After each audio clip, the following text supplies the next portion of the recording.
എന്താ എന്ത് പറ്റി? നമ്മുടെ പുതിയ മരുമോള് ടിവി ഓൺ ചെയ്യാൻ പോവായിരുന്നു. ടിവിയോ? But why? അല്ല അച്ഛാ, ഞാൻ അടുക്കളയിൽ ചെന്നപ്പോ അമ്മ ഒന്നും ചെയ്യണ്ടെന്ന് പറഞ്ഞു. എന്നാ ഇവിടെ ഒന്ന് വൃത്തിയാക്കാന്ന് വിചാരിച്ചപ്പോ അതൊന്നും ചെയ്യണ്ടെന്ന് അമ്മ പറഞ്ഞു. പിന്നെ മോളെ കൊണ്ട് ഞാൻ പണിയെടുപ്പിക്കണോ? ഒരു 5-6 ദിവസമൊക്കെ കഴിയട്ടേന്ന്. വെറുതെ ഇരുന്ന് ഇങ്ങനെ ബോറടിച്ചപ്പോ.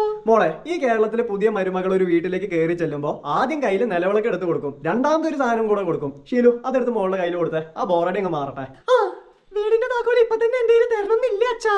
അയ്യടാ, താക്കോലല്ല, ഫാമിലി ആൽബം. ഇതിലെ ഫോട്ടോസ് എല്ലാം നല്ല പോലെ കണ്ടോളൂ. എന്റർടൈൻമെന്റാ. എന്തിനെന്നുള്ള ചോദ്യങ്ങളൊന്നുമില്ല. പുതിയ മരുമക്കൾ വന്നാ ഇങ്ങനാ. പിന്നെ ഇതിലൊരു സർപ്രൈസ് ഉണ്ട്. മനസ്സിലായി, ഏട്ടന്റെ കോസ്റ്റ്യൂംലെസ് ആയിട്ടുള്ള കുഞ്ഞിലെ ക്യൂട്ട് ഫോട്ടോസ് ആയിരിക്കും. എങ്ങനെ മനസ്സിലായി? എന്റെ വീട്ടിലും ഉണ്ടല്ലോ ഫാമിലി ആൽബം. കഴിഞ്ഞ 4 ദിവസം വെള്ള വീട്ടിൽ വിരുന്നിന് നിന്നപ്പോ എന്റെ ആകെ എന്റർടൈൻമെന്റ് ആയിരുന്നു അവിടുത്തെ ഫാമിലി ആൽബം.